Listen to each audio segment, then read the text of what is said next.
This is me, pre-addiction. The first time that I experienced heroin, I was 13 years old. I experienced a feeling of euphoria unlike anything I had ever experienced before in my life.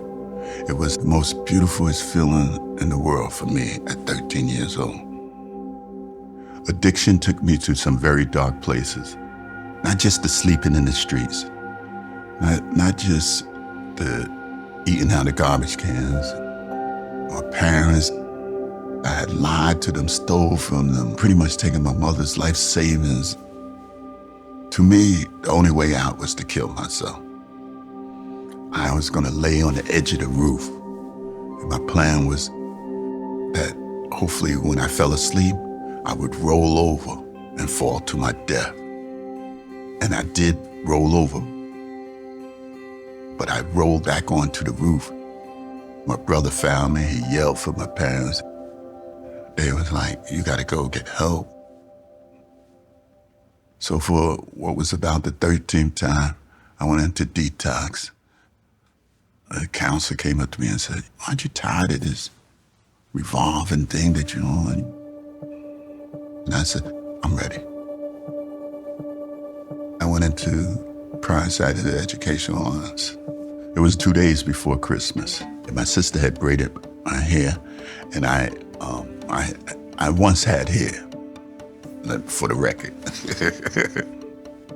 The counselor who was present, big, huge, 6'4", came out and he said, I'm telling you right now, buddy, you're not coming in this program with them braids in your hair, so they gotta go.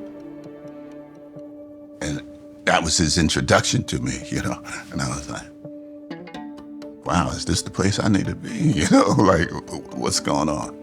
After several months, I decided to leave.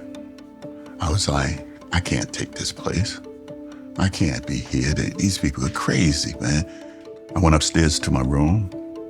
I packed the bag, I packed my stuff, and my intent was to leave. Came downstairs, and I got to the bottom of the stairs. A friend of mine came running out of the kitchen, this big Irish guy, and he was crying, and he was like, I can't take this anymore.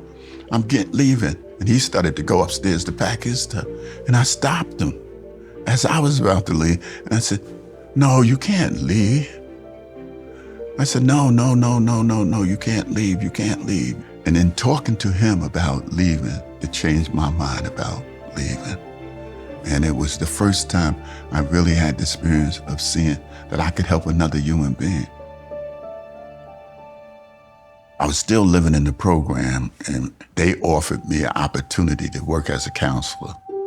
I went from being a counselor to the house supervisor, to assistant director, and then to director, ultimately to assistant executive director at the Educational Alliance. While doing all this, I was going to school, and I got my social work degree from Fordham University. 20 years ago, I decided to come to work at Samaritan to see if I could impact a greater number of people. The future for us is in developing recovery centers. People survive better in recovery if they're sustained post-treatment. So we have two now. The recovery centers have been hugely successful. We've helped a lot of people. It would be my goal to see Samaritan Village with at least a recovery center in every county in New York. If my legacy was written, the top priority in my legacy would be that I was a good father, good husband, family person, and I helped somebody. I hope that a lot of people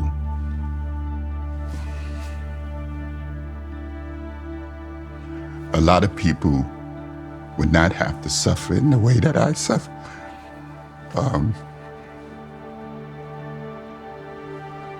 Addiction is a grueling thing. It truly is. No one should have to experience addiction, but those people who experience addiction, they're not pariahs, they're not scum of the earth, they're not people who should be shunned, they're people who should be helped. They need help, and I'm glad that I was able to help some people. When I talk about that day, that first day I used, and the euphoria and everything, that was a false sense of happiness. It was an induced sense of happiness. Imagine what it's like just to wake up every day and smell the roses without no drug. Every day to be able to appreciate good friendships and good relationships, to be able to work at something you love to do, And so these last 42 years have been phenomenal.